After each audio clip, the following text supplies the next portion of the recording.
दोस्तों ये कहानी एक ऐसे दिमाग से पैदल आदमी की है जिसकी किस्मत इतनी ज्यादा खराब है कि अगर दुनिया में कहीं भी कोई भी कांड होता है तो ये आदमी वहाँ पर सबसे पहले पहुँच जाता है, जिससे होता यह है कि लोग इसे ही दोषी मानकर इसकी ले लेते हैं। अब क्या ये आदमी हमेशा अपनी देता ही रहेगा या इसे भी कभी किसी की लेने का मौका मिलेगा?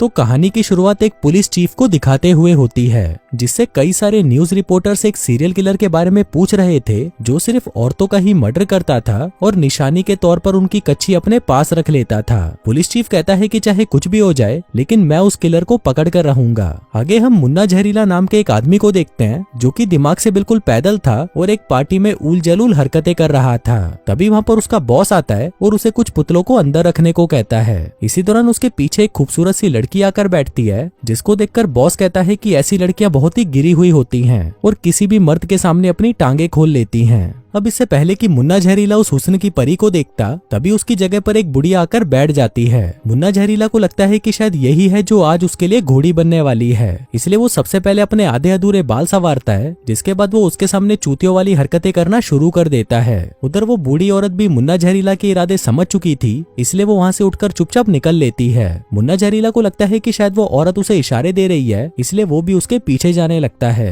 आगे वो औरत एक टेंट में जाकर कुछ सामान लेने के लिए जैसे ही नीचे झुकती है तभी मौका देखकर मुन्ना जहरीला भी उस टेंट में चला जाता है और अपना हथियार निकालकर उसके पिछवाड़े के अंदर घुसा देता है। तभी वो बूढ़ी औरत कहती है, आगे मुन्ना जहरीला पार्किंग लॉट में पहुंचता है जहां पर उसके बॉस ने कुछ पुतलों को गाड़ी में रखने को कहा था। अब वो अपना काम कर ही रहा था कि तभी वहां पर वो बुढ़िया भी पहुंच जाती है। वहीं पर मुन्ना जहरीला गलती से उस गाड़ी में से एक चैनसो निकालता है और उसे चालू कर देता है। अब ये देखकर उस बुढ़िया की फटकर 464 हो जाती है और वो उसे कहती है कि भीसड़ी के अब क्या ये घुसाएगा मेरे पिछवाड़े में, जो बोलकर वो वहाँ से भाग जाती है और मुन्ना जहरीला की कंप्लेंट करने के लिए सीधा पुलिस स्टेशन पहुंच जाती है। वहीं वो पुलिस वाले भी उस बुढ़िया के बताए अनुसार मुन्ना जहरीला का एक स्केच तैयार कर लेते हैं। अब वो बुढ़िया जिस तरह से मुन्ना जहरीला के बारे में पुलिस वालों को बता रही थी, उससे पुलिस वालों को लगता है कि मुन्ना जहरीला ही वो खूंखार कातिल हो सकता है जो मासूम लड़कियों का बेरहमी से कत्ल कर रहा है। लेकिन अभी तक उनके पास उस कातिल को पकड़ने के लिए कोई ठोस सबूत नहीं था। उधर दूसरी तरफ हम मुन्ना जहरीला को उसकी सोसाइटी की एक मीटिंग में देखते हैं। वहीं सोसाइटी का हेड प्रेसिडेंट सभी के सामने कहता है कि मैं एक बहुत ही अच्छा आदमी हूँ और मेरे से अच्छा इस सोसाइटी की देखभाल कोई नहीं कर सकता, इसलिए प्लीज अब मुझे ही वोट देकर एक बार फिर से इस सोसाइटी का प्रेसिडेंट बनाना।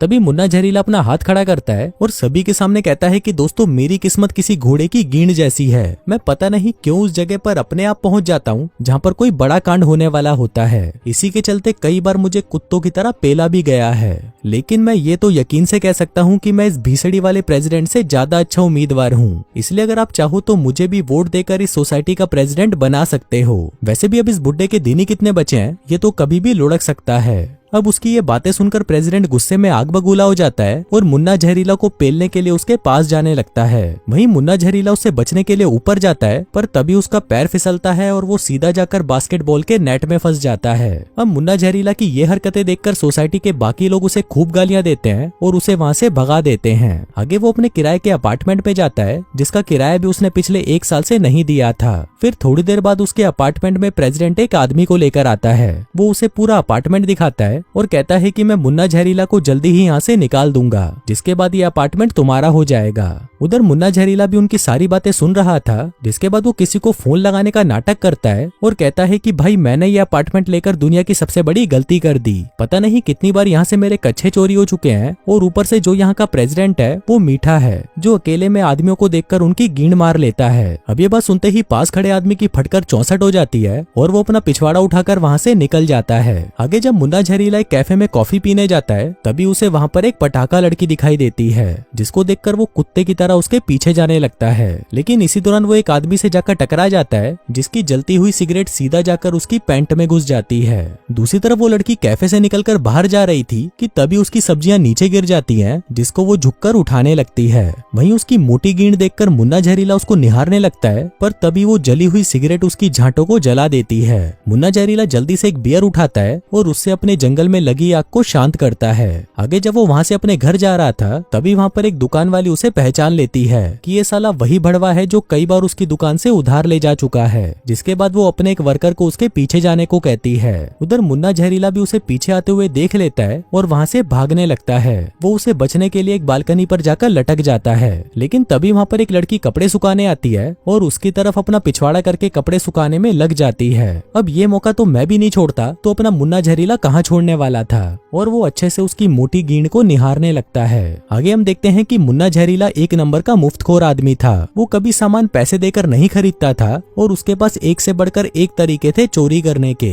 जैसे कि जब वो मॉल में होता था तो वो वहाँ से कुछ सामान उठाकर उसे लोगों की जेब और बैग में डाल देता था, जिसके बाद जब वो लोग बाहर जाते थे तो सिक्योरिटी अलार्म बजता था। अब इतनी बार सिक्योरिटी अलार्म को बजता देखकर मॉल के स्टाफ को लगता है कि शायद ये सिक्योरिटी अलार्म खराब हो चुका है, इसलिए वो लोगों को बिना चेक करे ही वहाँ से जाने देते थे। वहीं मुन्ना जहरीला भी इसी मौके का फायदा उठाकर वहाँ से चला जाता था।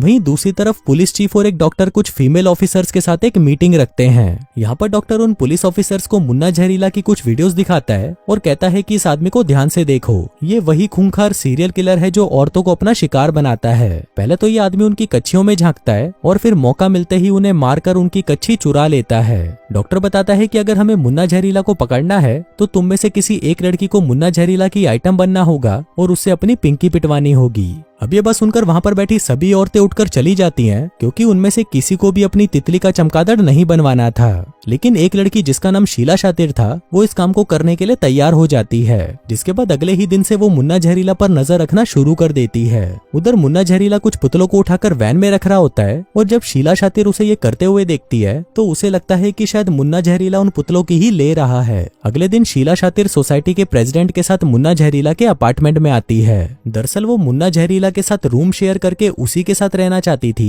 ताकि वो उसके भयानक इरादों को समझ सके, लेकिन सोसाइटी का प्रेसिडेंट उसे मुन्ना जहरीला के साथ रहने से मना कर देता है और कहता है कि अगर तुम्हें रहना ही है तो मेरे साथ रहो, जो कहकर वो उसे बाहर ले जाता है। पर तभी मुन्ना जहरीला खिड़की से होकर बिल्डिंग के नीचे आता है और शीला शातिर से कहता है कि ये प्रेसिडेंट एक नंबर का भीसड़ी वाला है, वो तुम्हें यहाँ पर तो नहीं रहने देगा, लेकिन अगर तुम चुपके से रात को यहाँ पर आती हो तो मैं तुम्हें यहाँ पर रहने की जगह दे सकता हूँ। जिसको सुनकर शीला शातिर उसे तुरंत हाँ कर देती है। फिर रात को शीला शातिर मस्त माल बनकर मुन्ना जहरीला के पास पहुंच जाती है। मुन्ना जहरीला भी उसे पीछे के रास्ते से छुपते छुपाते अपने कमरे में ले जाने लगता है, लेकिन रास्ते में वो अपनी उल जलूल हरकतों से बाज नहीं आता।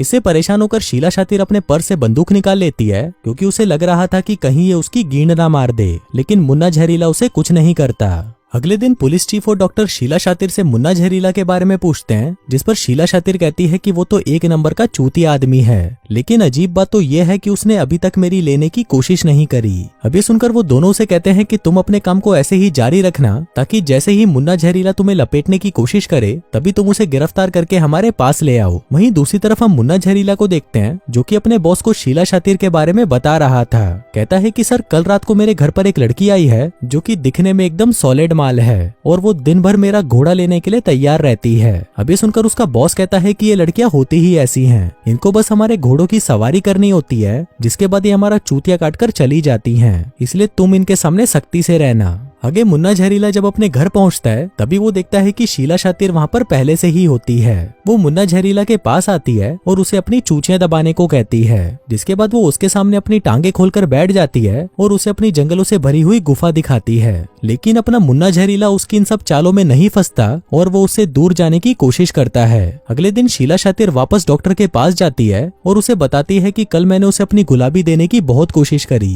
लेकिन उसने तो मुझे इग्नोर कर दिया और मुट्ठ मारकर सो गया। डॉक्टर ये बात सुनकर हैरान रह जाता है और उसे कहता है कि तुम बिल्कुल भी चिंता मत करो, उसके अंदर का जानवर बस जागने ही वाला है और तुम बस उसे रिझाने की कोशिश करती रहो। वहीं दूसरी तरफ हम मुन्ना जहरीला को देखते हैं, जो कि अपने एक दोस्त से चाइनीज सीख रहा था। दरअसल उसे एक अच्छी कंपनी में जॉब चाहिए था, इसलिए वो एक नई भाषा सीख रहा था। मुन्ना जहरीला का दोस्त उसे गुड लक के लिए एक मिट्टी की गुड़िया देता है, क्योंकि उसे पता था कि उसकी किस्मत के घोड़े लगे पड़े हैं, इसलिए उसे भी गुड लक की बहुत जरूरत है। आगे जब वो वापस अपने घर पर आता है तभी शीला शातिर उसे कहती है कि आज उसके अंकल यहाँ पर उससे मिलने आने वाले हैं। अभी सुनकर मुन्ना जहरीला पहले तो घबरा जाता है, लेकिन फिर वो उसे कहता है कि अगर तुम्हारे अंकल आने वाले हैं तो फिर तो हमें खाने के लिए कुछ अच्छा बनाना होगा, जो कहकर वो शीला शातिर को अपने साथ शॉपिंग कराने के लिए मॉल में ले जाता है। वो दोनों वहाँ पर मिलकर कुछ सामान चुराते हैं, जिसमें शीला शातिर को बहुत ही मजा आ रहा था क्योंकि उसने अपनी जिंदगी में पहली बार चोरी की थी। यहाँ पर मुन्ना जहरीला के साथ समय बिताकर शीला शातिर भी समझ जाती है कि मुन्ना जहरीला कोई सीरियल किलर नहीं है। वहीं शाम होते ही डॉक्टर भी अपनी माशूका को लेकर मुन्ना जहरीला के घर पर पहुंच जाता है। यहाँ पर डॉक्टर की माशूका की फटी पड़ी थी क्योंकि उसे पता था कि मुन्ना जहरीला सिर्फ औरतों की जान लेता है। फिर घर के अंदर जाकर डॉक्टर शीला शातिर को मुन्ना जहरीला को पकड़ने का प्लान बताने लगता है और तब तक डॉक्टर की माशूका को मूत लग गया था तो वो मूतने के लिए संडास ढूंढ रही थी। लेकिन तभी अचानक पता नहीं कहां से मुन्ना जहरीला हाथों में चाकू लेकर उसके ऊपर गिर जाता है, जिसको देखकर उसकी फटकर चौबारा हो जाती है और वो वहीं पर बेहोश हो जाती है। तभी वहां पर डॉक्टर भी पहुंच जाता है और वो मुन्ना जहरीला का चेकअप करने लगता है। वो उसके पूरे शरीर में तारे लगाकर उसकी जांच करने लगता है। उधर मुन्ना जहरीला को कुछ समझ नहीं आ रहा था कि शीला शातिर के अंकल को ये हो क्या गया है।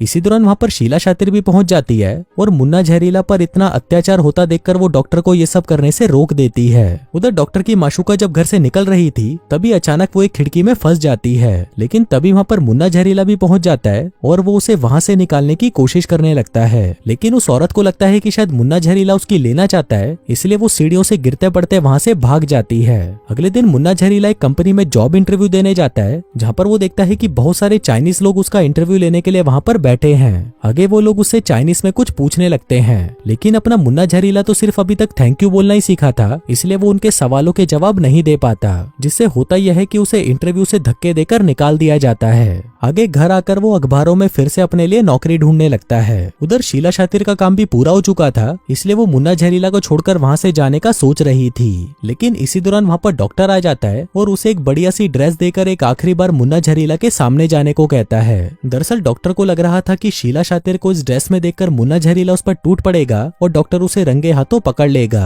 लेकिन वही मुन्ना जहरीला शीला शातिर को हाथ तक नहीं लगाता और उसकी खूब तारीफ करता है, जिससे शीला शातिर को भी पूरा विश्वास हो जाता है कि मुन्ना जहरीला बेगुनाह है, इसलिए वो उसे वहां से छोड़कर चली जाती है। आगे मुन्ना जहरीला देखता है कि शीला शातिर उसके लिए एक टेप रिकॉर्डर छोड़कर गई थी, जिसमें वो उससे कहती है कि वो उसे प्यार करने लगी है। अब ये सुनते ही मुन्ना जहरीला उसके पीछे भागने लगता है। वो बाहर उसे ढूंढने लगता है, लेकिन वो उसे कहीं पर भी नहीं मिलती। वहीं दूसरी तरफ पुलिस चीफ को खबर मिलती है कि शहर में एक और औरत का मर्डर हो गया। अब चीफ को लगता है कि ये काम मुन्ना जहरीला का ही है, इसलिए वो शीला शातिर की कोई भी बात सुने बिना मुन्ना जहरीला को पकड़ने का ऑर्डर दे देता है। वहीं मुन्ना जहरीला अपने घर पर पहुंचता है, जहां पर वो देखता है कि बहुत सारे पुलिस वालों और रिपोर्टर्स ने उसके घर को घेर रखा है। मुन्ना जहरीला को कुछ भी समझ नहीं आ रहा था कि आखिर यहाँ हो क्या रहा है, इसलिए वो वहाँ पर कुछ लोगों से पूछता है कि यहाँ पर चल क्या रहा है। तभी एक आदमी उसकी रूम की तरफ इशारा करता है और कहता है कि उस अपार्टमेंट में एक बहुत ही खूंखार सीरियल किलर है। मुन्ना जहरीला कहता है कि इस कमरे में तो मैं रहता हूँ। अब उसकी ये बात सुनते ही सभी उसे पहचान लेते हैं कि ये वही खूंखार सीरियल किलर है, जिसके बाद वो सभी उसे घेर लेते हैं और उसे पेलने के लिए उसके पीछे भागने लगते हैं। उधर मुन्ना जहरीला जैसे तैसे करके वहां से भाग जाता है और अपने चाइनीज दोस्त के घर पहुंच जाता है। वहीं शीला शातिर उस क्राइम सीन पर पहुंचकर वहां पर जांच पड़ताल करने लगती है। इसी दौरान उसे वहां पर वही मिट्टी का पुतला मिलता है जो कि मुन्ना जहरीला के दोस्त ने उसे दिया था, जिसका मतलब था कि सीरियल किलर मुन्ना जहरीला नहीं बल्कि उसका दोस्त है। वहीं मुन्ना जहरीला वहां पर अपने दोस्त को ढूंढ रहा था। इसी दौरान वहां पर उसका दोस्त आ जाता है जो कि बहुत ज्यादा थका हुआ था। वो अपने सामने मुन्ना जहरीला को देखकर थोड़ा घबरा जाता है। तभी मुन्ना जहरीला उसे कहता है कि भाई मैंने तो कुछ किया ही नहीं, फिर भी शहर के लोग मुझे सीरियल किलर क्यों समझ रहे हैं। अब ये सब कहते हुए वो उसके कपड़ों को देखता है जिस पर मिट्टी और कुछ खून के निशान थे, जिसको देखकर वो समझ जाता है कि यही भीसड़ी वाला सीरियल किलर है। अब क्योंकि उसकी सच्चाई मुन्ना जहरीला को पता चल चुकी थी, इसलिए वो मुन्ना जहरीला को भी मारने की कोशिश करता है। लेकिन तभी शीला शातिर वहां पर पुलिस फोर्स लेकर पहुंच जाती है और उस क्रिमिनल को अपने हिरासत में ले लेती है। अब क्योंकि मुन्ना जहरीला बेगुनाह साबित हो चुका था तो सभी लोग उससे माफी मांगते हैं। आगे हम मुन्ना जहरीला और शीला शातिर को साथ में देखते हैं, जो कि एक कार के पीछे जाकर एक दूसरे को चूसने लगते हैं, जिसका मतलब था कि अब वो दोनों साथ आ चुके थे। और दोस्तों इसी के साथ ही ये कहानी यहीं खत्म हो जाती है।